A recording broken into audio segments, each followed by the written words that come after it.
بالله من الشيطان الرجيم. بسم الله الرحمن الرحيم وصلى الله وسلم وبارك على سيدنا محمد وعلى آله وأصحابه أجمعين. اللهم صل على سيدنا محمد صلاة تخرجنا بها من أوحال الوهم وتوضحنا ما أشكل حتى يفهم إنك تعلم ولا نعلم وأنت علام الغيوب. السلام عليكم ورحمة الله تعالى وبركاته to everybody. And as I said previously, Ramadan Mubarak to you. And a few reflections in light of our current circumstances that I've been pondering on since since this quarantine started is a remark that someone said was quite interesting.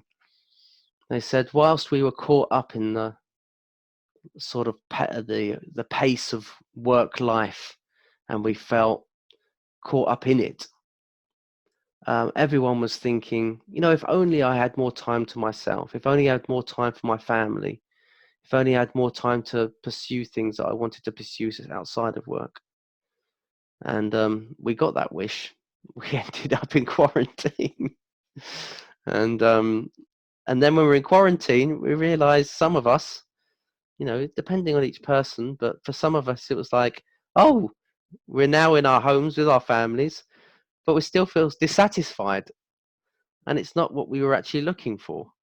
What is it then? Why am I dissatisfied? Why do I feel this lack of contentment? Why do I feel this lack of anxiety? Why do I feel this anxiety, or whatever it is that one of us, every one of us, could be going through? What this causes is, for me, when I reflect upon it, is a sense of real reflection. And when our routine is broken, we're often forced to do that.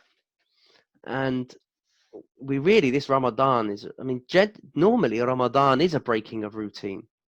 And someone said something really beautiful about that. They said, like, in light of this quarantine that broke our routine, and in light of Ramadan that breaks the routine in the year, to now we've got a specific focus.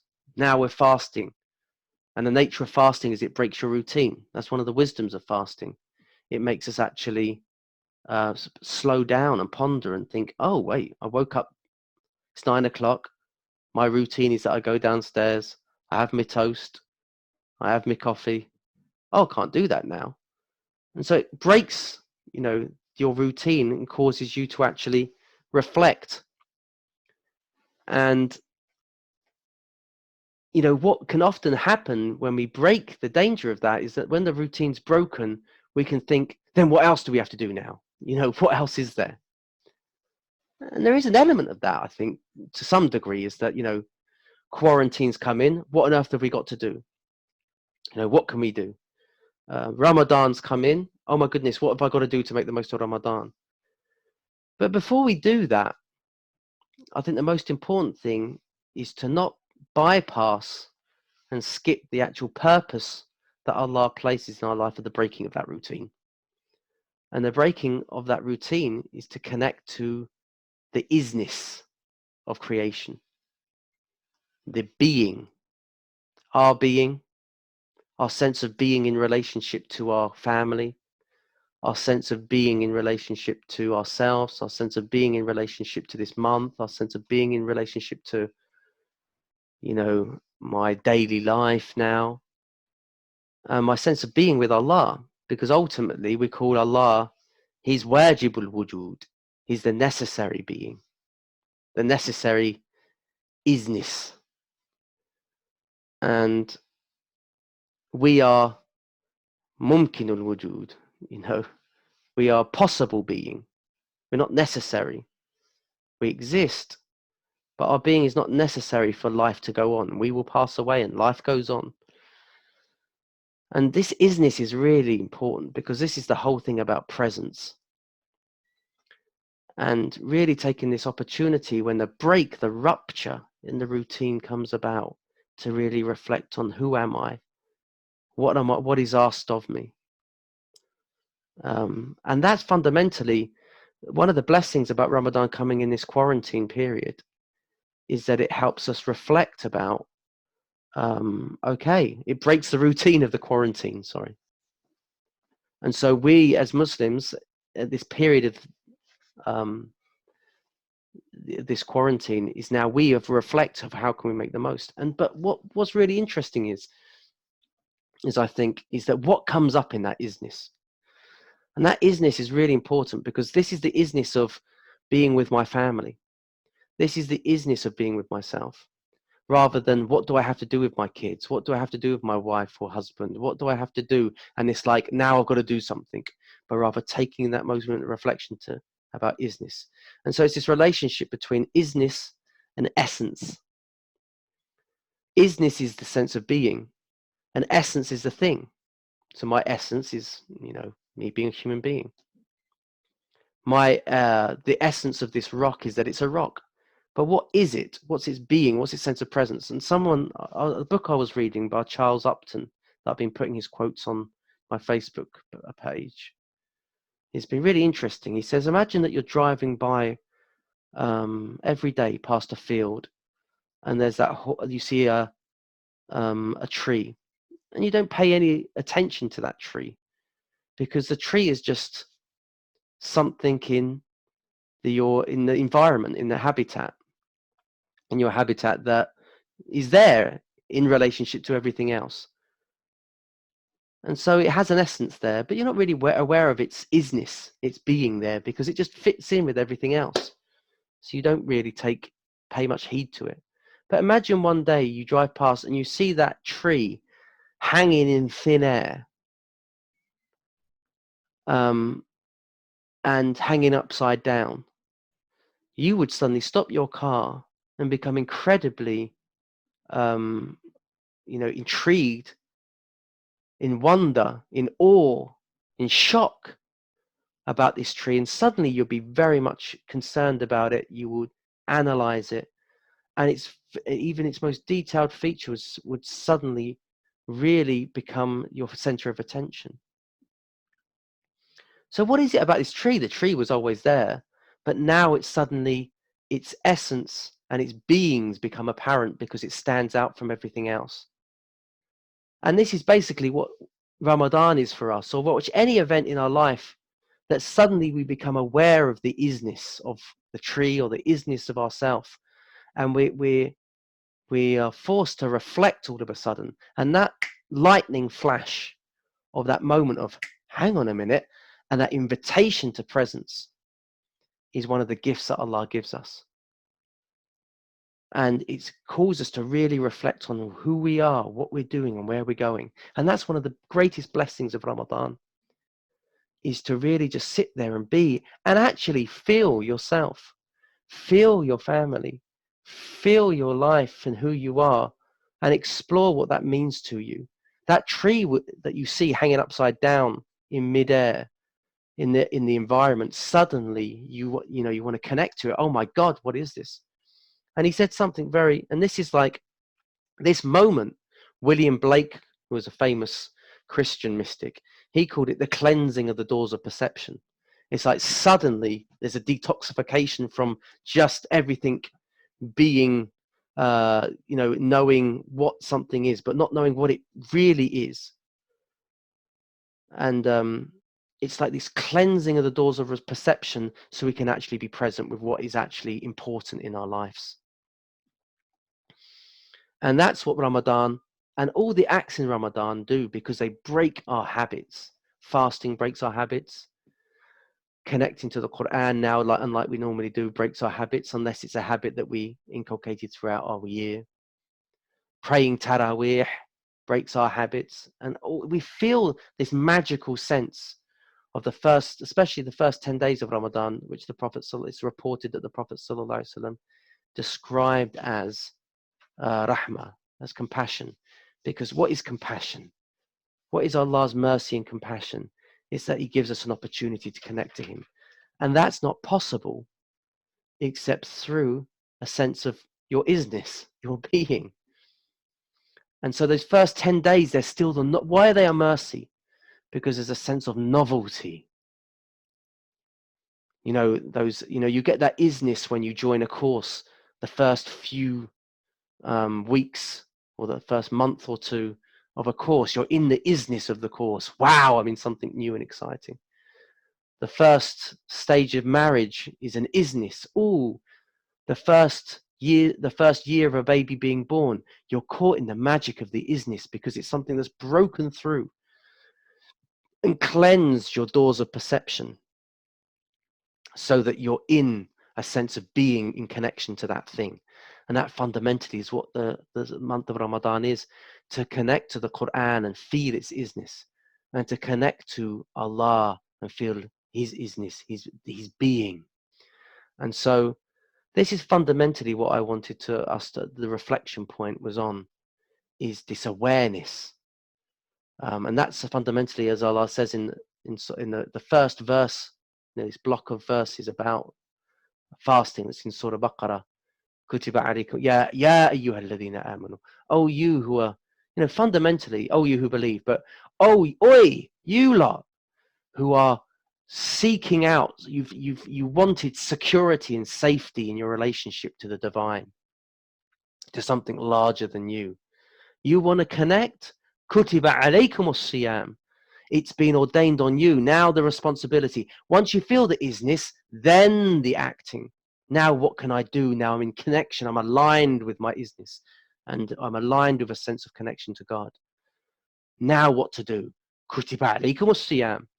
It's been ordained for you fasting. Siyam, abstinence. To realize your need, because fasting really brings about this sense of need. Oh my God, I really need a cup of coffee. Oh my God, I need that cigarette. Oh my God, I need whatever, that thing you've had to cut out. But really what you fundamentally need is a connection to Allah subhanahu wa ta'ala. Fundamentally. كما كتب على الذين من قبلكم, just as it was written for those before you, all throughout before you. That means continuity. That min means continuity. There's no break in history. So communities before you, they were on this practice. This is a age-old practice that goes back to the beginning of time. So you're connected to something as well. You're connected to the being of your ancestors, your forefathers. You're not cut off. You're connected. لَعَلَّكُمْ. Why? So perhaps you may. Now he uses a verb here, Allah. تَتَّقُونَ. That you may imbue this action, this state of awareness, presence of feeling, being aware of what does Allah want from me? Where is Allah in my connection? Where am I in connection to him? It opens up those doors of perception. So I ask Allah subhanahu wa ta'ala to open up those doors of perception for us in this month, so we can connect to our isness and connect to our being, to him, to us, our families, our children, so that we actually feel and appreciate one another, because appreciation comes when we feel our sense of isness in connection to one another, rather than caught in all the identifications of who he is. You're just being like this and you're just being like that, but rather feeling one another's presence. May Allah enable us to achieve and attain that in this blessed month of Ramadan. Allah accept your fast, accept your worship, your charity, and your connections in this month. Thank you very much. MashaAllah, Sheikh Idris, that's a beautiful reminder that you mentioned there. And I was touching on some of the points. I want to ask the first question. Many of the people have started, or I heard murmurings that when they've entered the month of Ramadan, is very different and it's weird for us in some ways, because we're all at home and we've been forced into this lockdown for about 4 to 5 weeks leading into Ramadan. And today's theme was about, what would your practical steps be, touching upon the concept about exploring yourself and being connected and keeping that momentum going? How can we use the energy of being within our homes, within our families, and practically taking steps to implement some of the things that we can't do socially, like our Taraweeh, like our congregational gatherings, or going for iftars, or meeting people socially?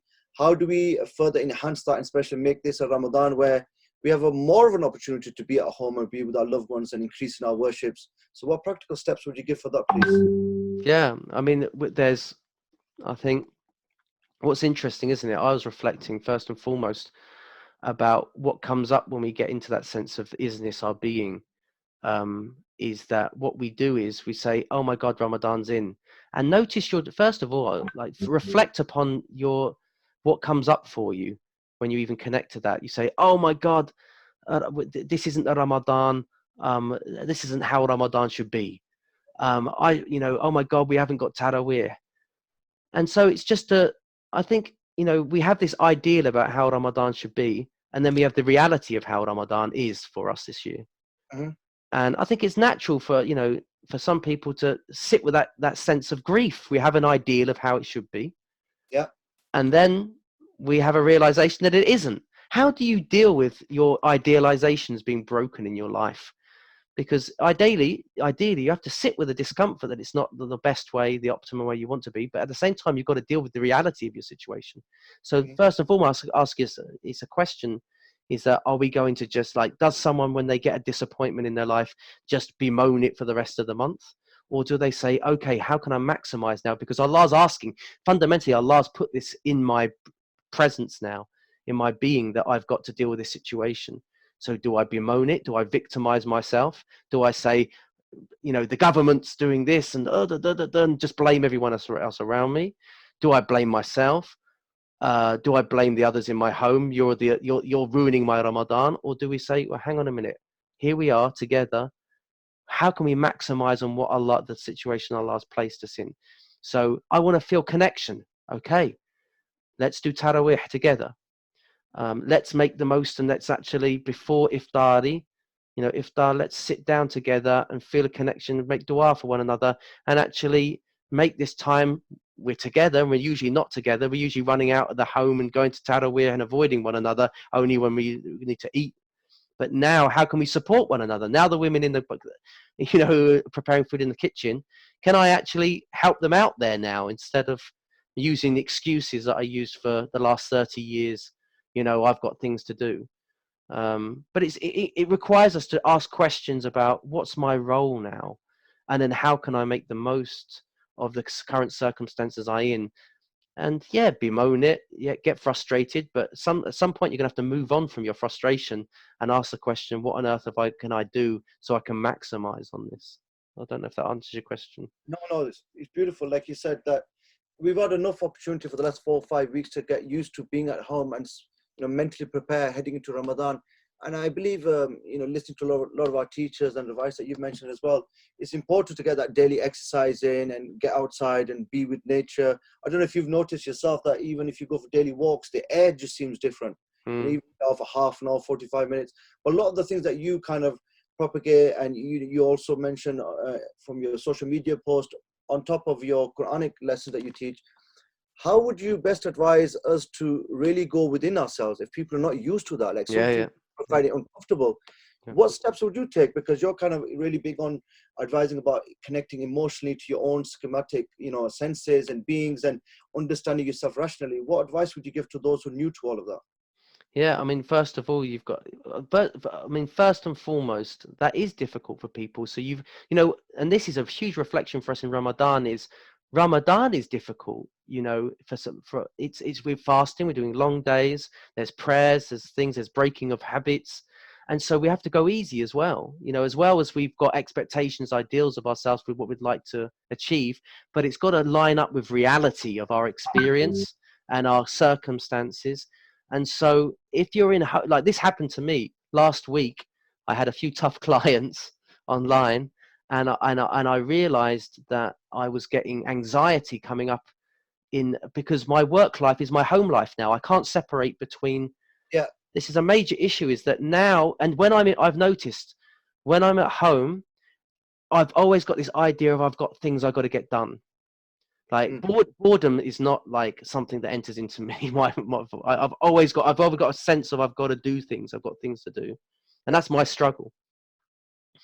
But the problem, and I noticed that, like, for the last year, I was one of my weaknesses is I can never commit to exercise. Mm. I've tried so often and I've just failed. So what happened was, a year ago, I decided I'm going to join a club for Brazilian Jiu-Jitsu here in Keighley, and I was able to commit to that for over a year. And now obviously the quarantine's come in, and I asked myself, why is it that I was able to do that, but with exercise before I wasn't? And I think it was because I was able to step out of my zone where I feel I've got things I've got to get done. and I'm away from everything. So there's no distraction. I'm on the mat with these guys, and I've got to basically, there's no distraction, and I'm connecting with others. Now I'm back in the scenario where I can't do that, and I'm at home. I can't motivate myself to do exercise again because my home life is always tasks I've got to get done, either work related or house related. And so I started coming up with huge anxiety because I felt trapped. So then I realized I got to get out every day. It's a non-negotiable, and really connect to space. So we're blessed in Keighley in that within 5 minutes we're right out into countryside. So me and my wife, we drive out every day now. I did it, and I wasn't doing this before, but we're going out into the country and having a walk in around the vicinity of Keighley and exploring what space and relief is. And that's really beautiful, is that in Ramadan we will feel constricted. So how can we create space where we feel we can down regulate and feel like I can let go and just feel these things aren't an effort? Because I think for some people, Ramadan will actually increase the anxiety because it's more pressure. Yeah, yeah. And so we've got to go easy. You might not be able to pray your 20 Tarawih. You might not be able to, do the things you want to achieve because we've got pressure upon pressure with being in the home and so forth. So notice when you start to get getting anxiety or tension builds up, and know you've got to slow down and connect to something. For some people, connecting to the Quran will feel relieving. For other people, it feel like a pressure because it's like, I want to finish my Quran for the year. Yeah, yeah, yeah. So notice things and don't feel bad about that, because psychologically it's just because you're putting pressure on yourself to do something. So I think the important thing is invite that question in. What things can I connect to that feel like they're not a duty, they're not a responsibility, and I feel space, and I can, in my being, I can just let go. And that could be getting your walk outside. That could be connecting to friends on Zoom, or whatever platform, social media, any social media, where I feel connected to people that I can relate to, that relate to me. Because often some family members, we can't relate to them, but they're right in our faces. So that can feel intense. And so in what way, with my current circumstances, can I bring some sense of relief and down regulation for me? If that makes sense. That makes a lot of sense. And like yourself, we're all busy. There's a lot of people that are on this chat tonight. A lot of them are busy from their professions to activism to teaching. And in many ways, in Ramadan, if we plan ourselves, often our responsibility increases, or we think it increases because we've got a lot more to do. But we have to set realistic expectations because, like you said, you get into the isness for a few days. Thank God for my daughter because it's her first time fasting today. So she's turning 8. MashaAllah. So we got Sidi Hassan, Rasul back. So, I mean, the main thing is a lot of people put these expectations, and then after a few days, they can't maintain them. Yeah. So, and what happens is, come like Wednesday, Thursday, normally, if we started today and we were in normal circumstances in the masjid, most of the mosque would be full.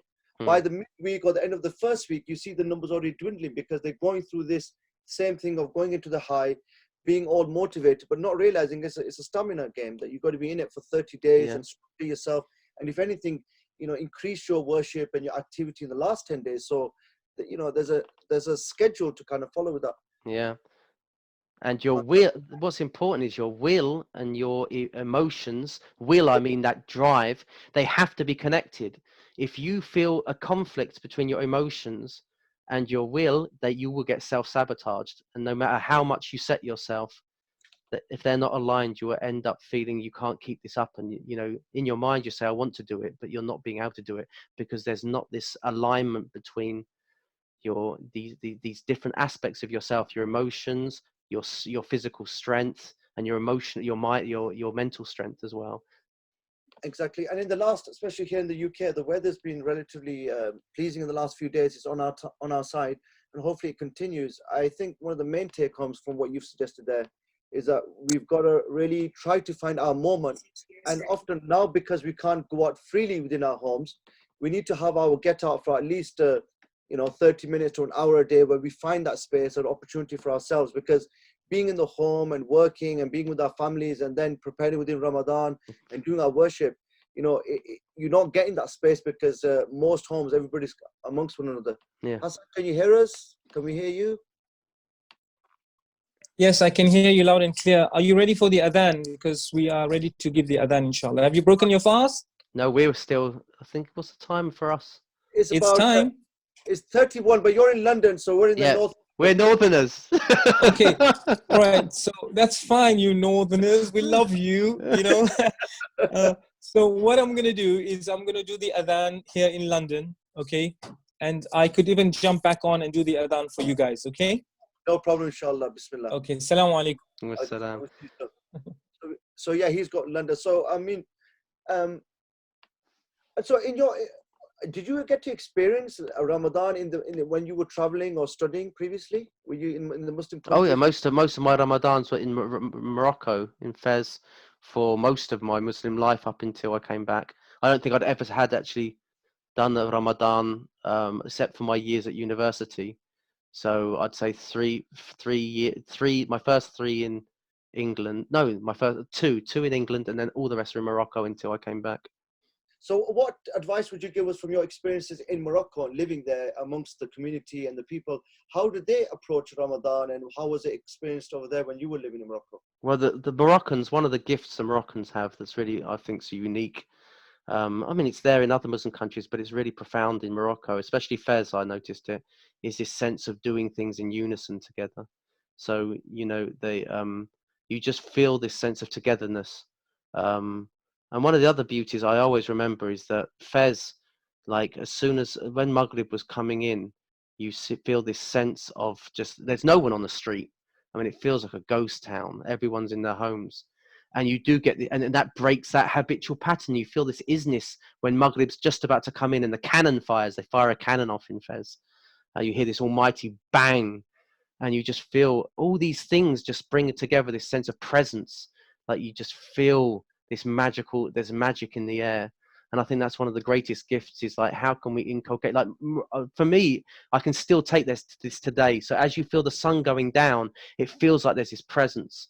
Like, so look out of the window and just feel as if the color of the sky is changing and getting ready to make your dua, because this is a dua just before you break your fast that's accepted.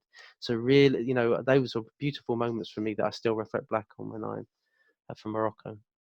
So as we fast approach before Hassan comes back, can you just give us a moment to reflect and give us a dua, inshallah? Yeah, sure.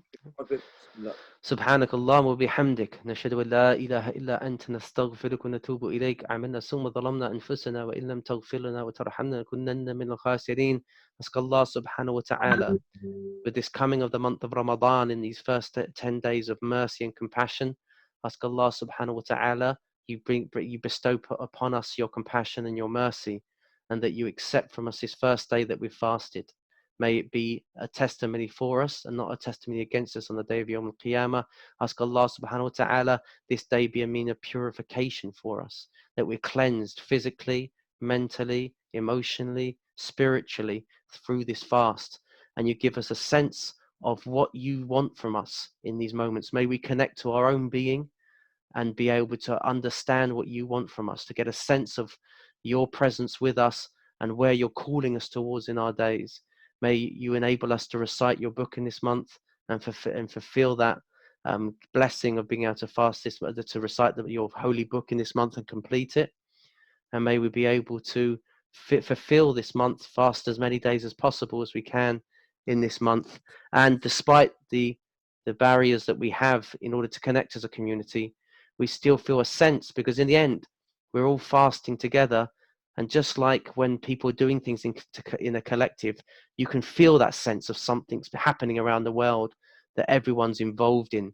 May we have a sense of that collective togetherness, even though we're not seeing it face to face necessarily. We can feel it throughout the world that this is going on, and feel connected as a community, and feel strengthened by one another and encouraged by one another. If anyone has a need in their heart now, Allah fulfill that need for them. If anyone's sick, Allah give them the quick and speedy recovery and bring them back to sound health. If anyone's passed away in these days, ask Allah to raise their rank in the next life and forgive them their shortcomings in this life. May all our prayers be answered in this month. May we all die upon our last words being La ilaha illallah, Sayyidina Muhammad Rasulullah. We die upon it, we raise upon it, the day of Yawm al-Qiyamah. we'd be reunited with the one that brought it to us, Sayyidina Muhammad sallallahu alaihi wasallam. On that day, be there for us. On that day, take us by the hand and enter us into paradise without the reckoning or trial or test, and we'd be forever all of us together in his company. It's the highest stations of paradise for eternity and beyond, and that's not difficult for you, Ya Allah. Subhana rabbika rabbil izzati amma yasifun wa salamun ala al-mursaleen walhamdulillahi rabbil alamin. Thank you very much, everyone, for participating.